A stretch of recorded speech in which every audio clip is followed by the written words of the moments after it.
Hello and welcome back to another episode of Supercoach Insider. My name is Ben. And I'm Chris. And I'm Swiz. Sorry, I didn't know where I sat in that pecking order these days. And thank you for joining us for the Collingwood Chris's Inflated Ego podcast. Thank you for joining us. We're going to be trying something a little bit different today, splitting it up a little bit for the YouTube. Speaking of YouTube, Chris, where can they find us? You've just thrown me in the deep end here. Just search for us on YouTube at Supercoach Insider. That one's the easy one. It is. And SC all of our Insider, other socials, yeah. SC Insider 100 on Facebook, Twitter, Twitch, all our audio platforms as well. Do find us. Chris, I think it's that time of day where we... Oh, yes. Get in there.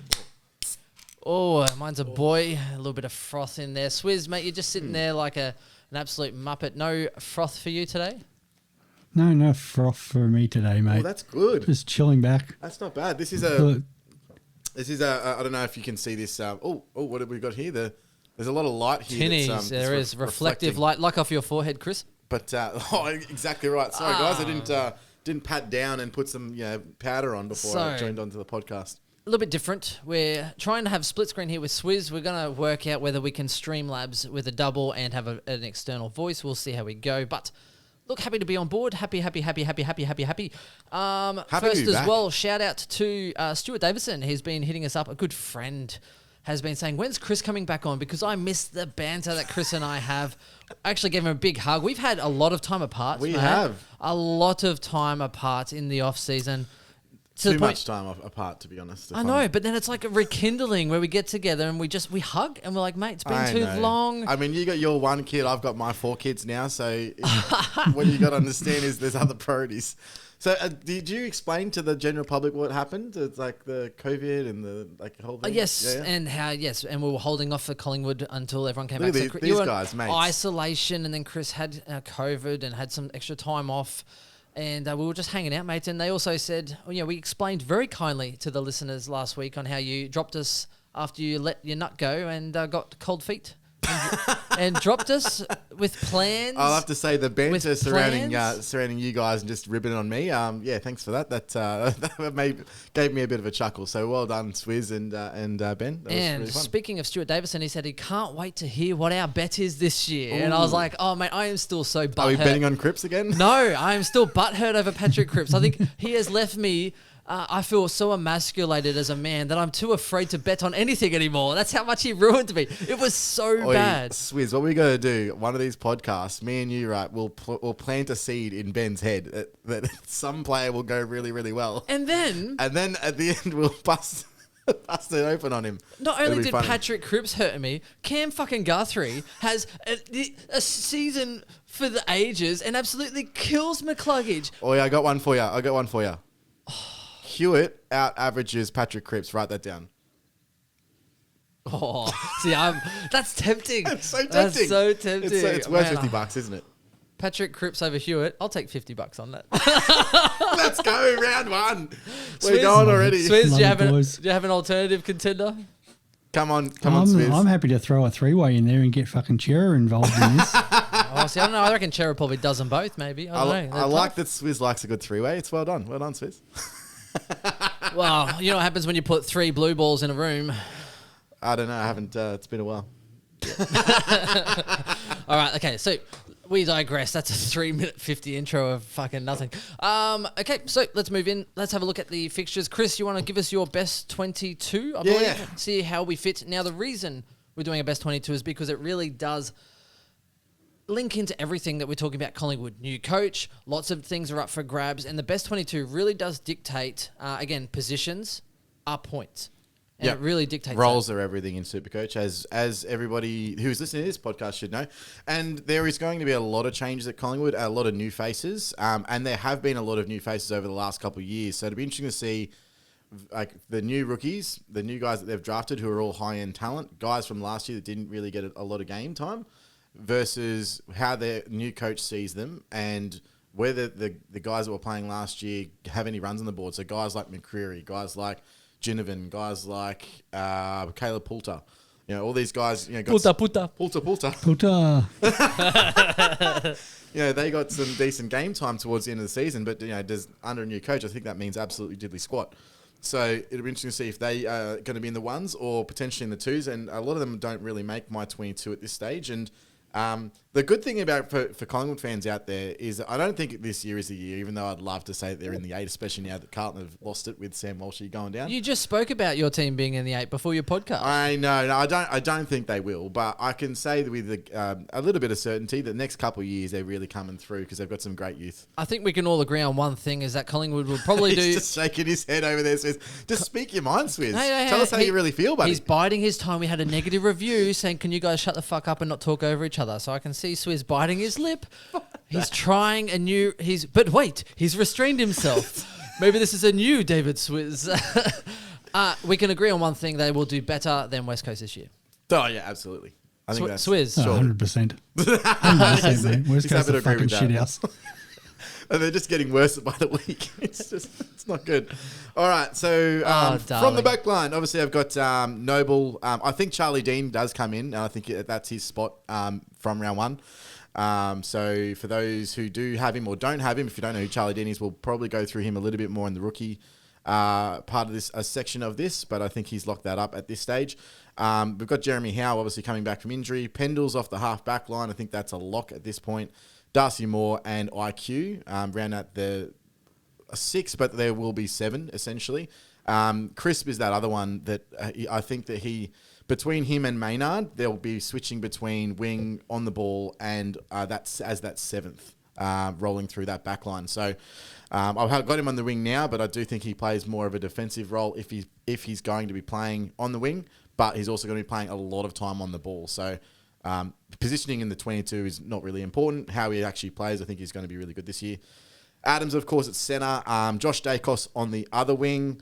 And the forward line, I've got Elliott, Myercheck, side bottom, Will Hoskin in the pocket, Cameron, and then and I don't know who gets this spot, it's either going to be McCreary or Ginnivan, who both performed very well last year as that small pressure forward. Probably McCreary for me. I think...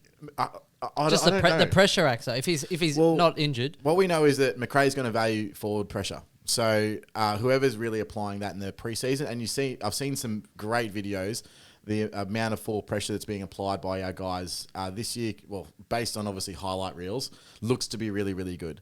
You know why their forward pressure is so high, Chris? Why is that? Because they never have the ball. They have to pressure the ball because they don't have it themselves. Now, obviously, Grundy as the number 1 ruck. I've got Degoe straight bang there in the midfield, and I've got Maynard in there as well. So Maynard and Crisp have both been touted to be playing midfield roles, but they've also said that they will also be dropping back into defence. So I think that they will be switching. So I can't see them running too much Maynard and Crisp at the same time in the midfield, but I think that they will be alternating during games. And then on the interchange bench, Lipinski, I've got McInnes, Henry, and Dacos of the younger brother variety. So I do think that there is room for him in the round 1 team. I think that the one that is obviously that I would like to start, and it seems to be starting, is Finn McRae. But I don't think there's room for both Dacos and Finn McRae in the starting round 1 team. So Finn McRae's obviously got a bit of runs on the board, a little bit more time in the system, stronger body, and there's a little bit of conjecture over whether Dacos will actually start round 1. They said that it looks likely, but it's not guaranteed at this stage, and he's still got a little bit of development to go. Even his dad said that. He's got a bit of development to go. That's a big step up. Huge step up. So I think either Dacos or McRae gets that last starting position. McInnes, I think, is ready to go. He's obviously... a little bit of injury interrupted last year. He can play a variety of positions, but I do see him as more of a midfielder that can go forward. But we'll get into him a little bit more later down the track. Right. Mm-hmm. I don't know about Swiz. I'm thinking, where's Bianco? Yeah, and there's a few of those guys. Well, then Bianco could also go midfield and then switch with like a Pendles or still go defensively. You know what I mean? So Henry, what does Henry do? Henry is that medium-sized forward. He's going to have to be, because if Degoe is playing midfield, they really only have, obviously they've got Elliott, and then they need a rotation off the bench to play that sort of mid-forward. You don't really need forward line though, Chris. The ball's got to be spending 70% of the time backward of centre. I mean, there's other guys as well. Will Kelly's training as a forward, but I just don't think he's a spot for him in the 22 right now. As I said, Caleb Poulter. It's a hard 22 for a shit team. Well, it's the back end that sort of 18 to 25. Yeah. They're all developing. They're all trying to get games into them, and it's any sort of guess as to how they roll out with those So who's most fragile then from that team? Well, from there, Dacos definitely is. Yep. Henry as well, because they could end up going Henry not in and play both McCreary and Ginnivan for all we know. I mean, Ginnivan played fantastic. Or they could push, Elliott as more of a one out like they have previously as well. And again with new coach, it sucks. You don't know. With De Goey, if he's playing more on the ball, which I expect him to play majority of his time on the ball and then pinch it forward. I think that is going to have to be Elliott, and Will Hoskin-Elliott can step up there too. Will Hoskin-Elliott is almost, I reckon, on the cusp of getting booted out of this team too. I just don't think that he really has the long-term longevity in this side. I think he's probably on one of the ones that is on the outer. He is a good role player. Depends if they're promoting youth as well, though. I mean, Noble could easily still be, Noble's good, but Bianco could also be doing his role but better. So I think there is a little bit of flexibility there. So for me, I think, I agree. McInnes, Henry, Dacos, Will Hoskin-Elliott as that small pressure forward could be easily someone else that's applying more pressure. And you could find that they just all get rotated through the season to get games. Lipinski's one, I think he's locked into that 22. I know there's people that have said that he might not be, but I think he is absolutely. He's the right age profile for what they're looking for. He's going to be playing, I think, mostly midfield with a half-forward stints in there as well. Well, the coach could easily come in and have a look and say, right, kind of do, like any new coach, will play some of these other guys and see if they can do a role, or at least Yeah. Are they in? Are they out? Who's my best 22? Who do we need to sort of farm out? Yeah, the back line's the most settled it's been in a long time. What's unsettled them in recent history is obviously injuries. So Darcy Moore, Jeremy Howe. Now we've got Jordan Ruffhead out. We've had a consistency of guys like Noble and IQ, got some games last year. But outside of that, it looks like we've got a very settled back 6-7. It'll be that's our strength. And moving forward, it's Swiz, interesting. Besides your shirt saying "Who are you?" What do you think about the Collingwood list today? You always surprise me with your shirts. PS, it's you had one. It was "Don't talk about the podcast" or something or other, or "Don't talk about other podcasts." Then you had the Carlton lookalike, and now you've got the "Who are you?" What is it? What do you got going on? Yeah, it is "Who are you?" And that's another wrestling takeoff, but I thought it was good for Collingwood because who are half these friggin' monkeys? No, we don't know. He saved all the comedy just for my comeback podcast. Thanks very much, mate. That's right, mate. So, no, I'm listening to reel off all these names. I'm like, who the fuck are half these guys? But no, they will get. It's a tough one. You are correct because they're going to get a lot of different game time. It depends how McRae is going to play it because new coach coming in, 17th team in the league. He's got nothing to lose by playing the kids. The problem is Collingwood's got some really good senior players there that, as you said, even your Hoskin-Elliott's and people they've traded for in the past, your Jamie Elliott's, they don't want to just push them aside because they've still got some good footy in some of these blokes. But at the same time, you want to get games into the kids. So I feel like it could be 2-3 games. Next kid comes in, 2-3 games. And, you're going to see McRae in that midfield at some point throughout the year. How often? Dacos is going to get his run throughout the year. But, there's going to be a lot of chopping and changing. I don't think the Pies are going to be a team that's going to be pushing towards the 8. They've got obviously the talent and good players. But, I think McRae, it's a blank canvas and he wants to look at the long term, get as many of those kids rotating through. So I agree completely with the main guys in the midfield. I think Chris spends more time than Maynard in the midfield. Yep. But I think they'll be rotating. De Goey definitely, and it's Taylor Adams' midfield to look after. Absolutely. Pendles will help those young guys down back. Which club did McRae come from? Richmond.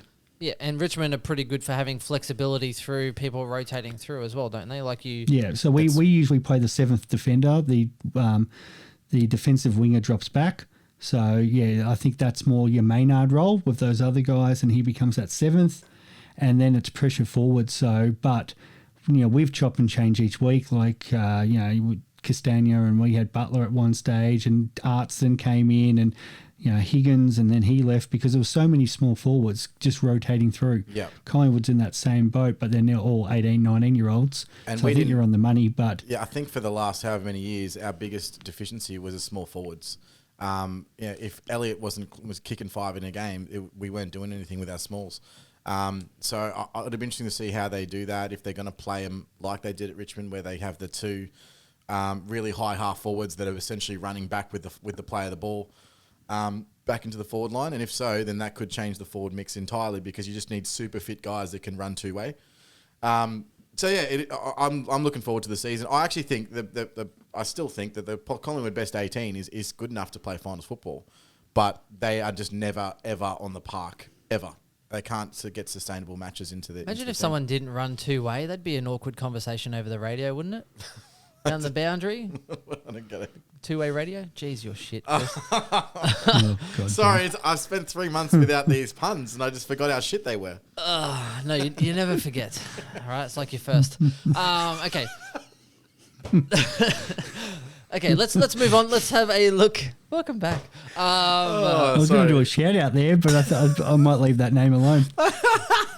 Shout out on the pod, my first time. It's my first station. Go on, Swiz. That's fine. It's all good. All right, so fixture analysis, guys. So running into the fixture. Now, it does look like Pies actually have a good run first up. So they've got Saints, Adelaide, who should be a walkover.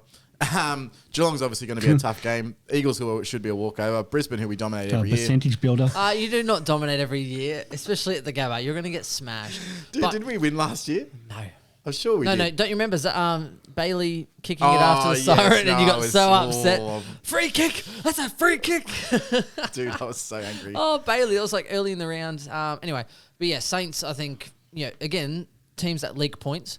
Adelaide, easy one there. Geelong, definitely a tough competition there. West Coast leaking points. I think that's definitely a winnable game, as well as At Adelaide. Marvel too, so how many of them are going to travel? Yeah. Brisbane will be challenging, but again, Brisbane do leak points because they like to play aggressively. Essendon, who knows what you're going to get any given week. But even if Essendon plays strong, they've been very good, but they still, you can score from a Supercoach perspective, not a scoring overall perspective. And they don't tend to lock down. That's what I mean. From a Supercoach perspective, you can score against Suns, Richmond. They're bottom 4 this year, Richmond, right, Swiz? Fuck off. I love this rubbing Swiz the wrong way. Gets me all excited. Talking about that draw, boys, that's got to lead into premium, because I'm just seeing the rucks there, boys. Like, we got there, Marshall. Keeping us on track. O'Brien, Stanley or Segler. Yeah, Natanui, if he's still fit by then. Big O, Essendon, Draper, Witts, Nankervis, the new Richmond captain, English. It's not the top line of ruckman. No. You start off with. Doesn't happen until basically the Queen's I don't know if you want to move straight into premiums on that account, but it's a bit juicy there for Mr. Grundy. Yes, it is. Very Grundy. Very Grundy. It's a Grundy. It's Grundy, and I think that he'll probably be, arguably, the number 1 selected premium this year in the preseason. It's pretty be close right now. Premium, dude. Premium, dude. And look, with good reason. So he slimmed down, obviously, over the off season. He was a little bit out of form. What's going to be interesting is Cameron and Cox. So Cox obviously had his off season surgery. Apparently, he's been approved to wear these glasses during games, which is going to help him see. But where does that put him in the pecking order if he can see? Is he still behind Cameron? I think he probably is. And I definitely wouldn't be running both of them in the same team. I'd be concerned. Apparently, when he's out there, all he is seeing Cox. He's just seeing Cox now, literally. I did forget how fun this was. This is great. See what happens when you show up, Chris? I do think the ruck split is really what's important. And Grundy obviously plays better as a solo ruck, and I think Collingwood play better with Cameron forward and then pinch hitting. But that could all change with the new coach. So you might be able to shed some light on this for us there, mate. But how did Richmond really split their ruck time to give us an indication of how McCree might do it this year? At times last year we were bloody playing Soldo and Nank in the same side. But the problem is with our rucks, they haven't been on the park. I think Nank's played 30 games out of the last 3 years. So, it's been a hard one to read because we just haven't had the continuity with our rucks. And answering your question, Grundy's the 7th highest premium picked at the moment and the number 1 ruck in 37% of teams.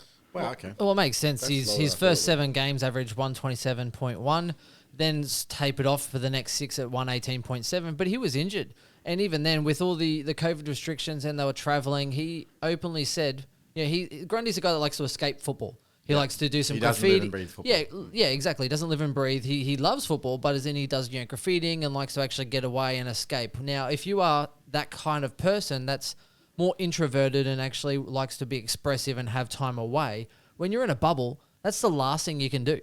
And when you're injured on top of that, it's not surprising that his performance has taped off a little bit. So I think, losing a few kilos, helping him get around the ground, I think it's going to help improve that tank again, get around the ground, and he should be the number 1 picked because when you look at Grundy over, say, Gawn's definitely going to have that competition of Jackson coming up. Even in the footage as like an intra-club or a bit of training session, Jackson's like taps the ball, gets the ball to the ground, but once it's on the ground, he's so damaging. Gawn's chasing after him, and Jackson's just tapping the ball, picks it up. Gawn can't tackle him.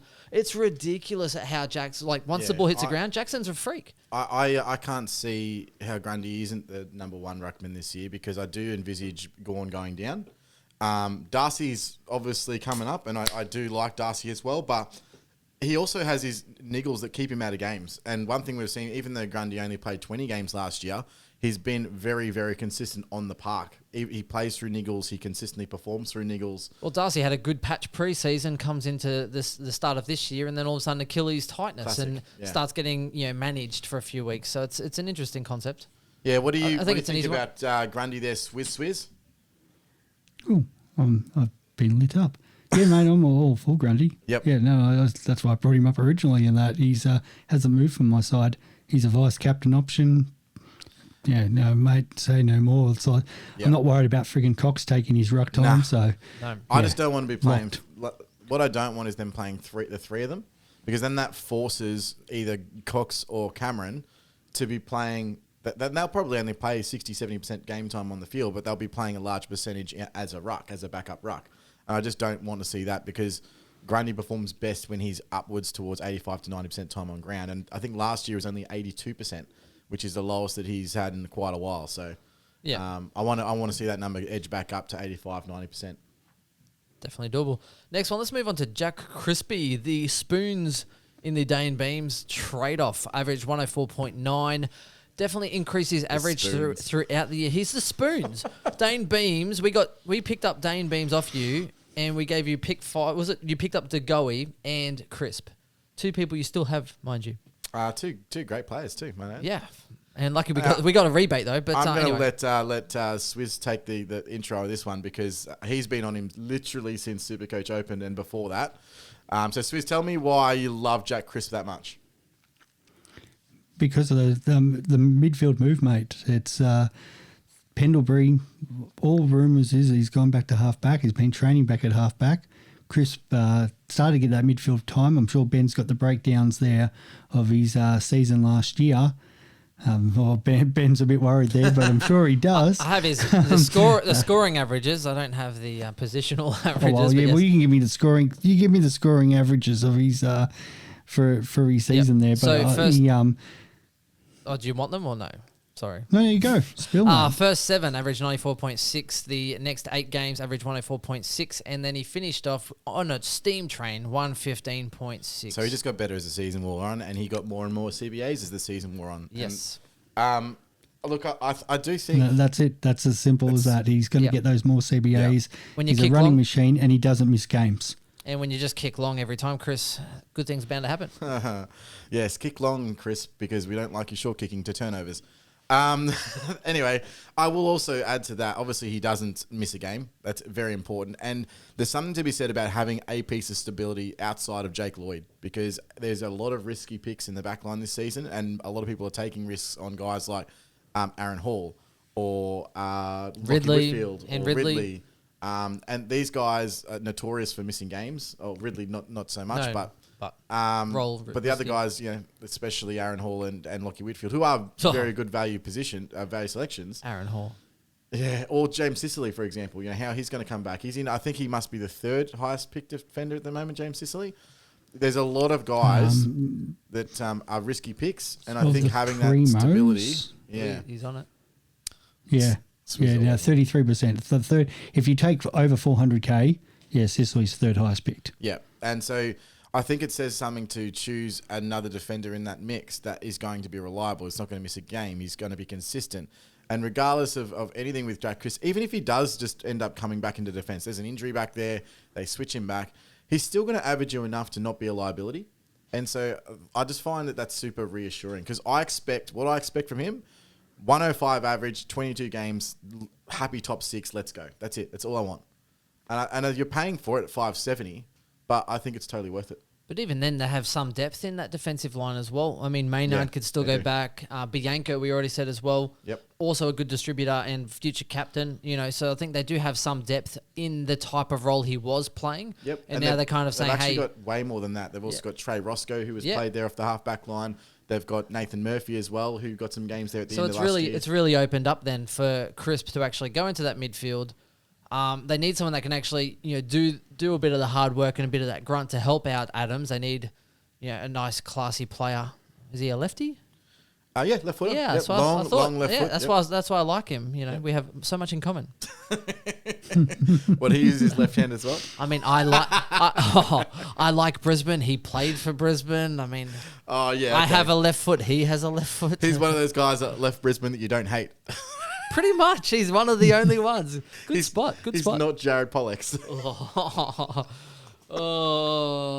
And we're back.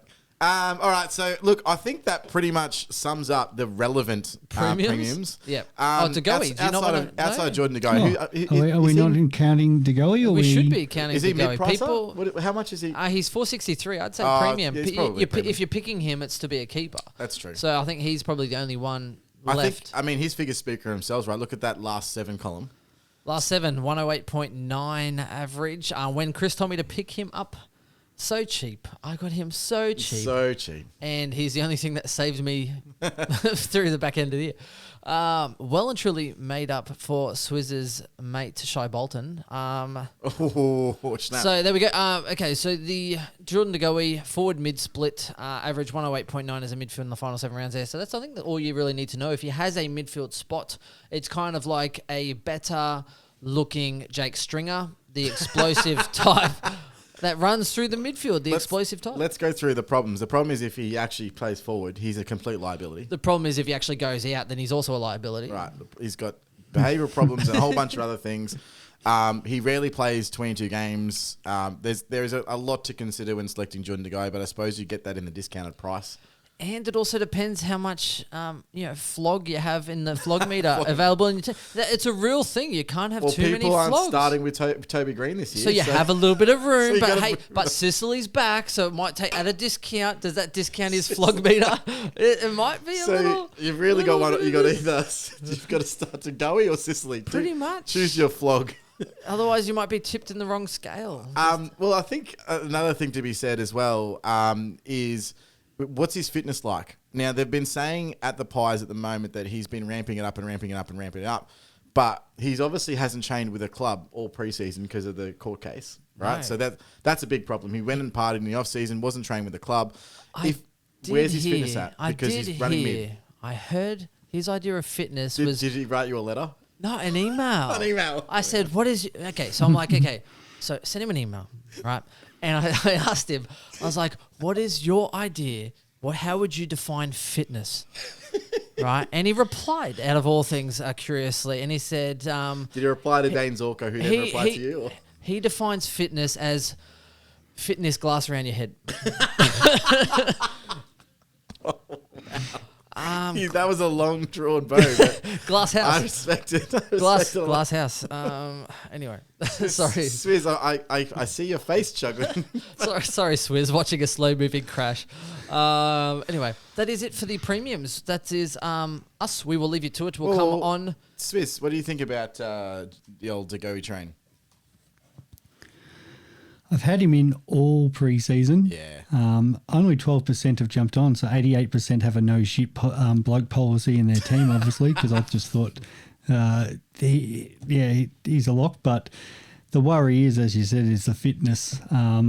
There's a possibility that he could actually start the sort of mid-forward rotation, and as he builds that fitness up, come home like a steam train like he's done in the past. I agree. If he gets that switch, then you've got to watch out for it. There is a possibility that I think maybe I don't start him. I was going to say, what's a steam but train? there is some of those soft games. Is this a little bit of a shout out to your cricket mates there, Swiz, of just starting as many shit blokes as you can find?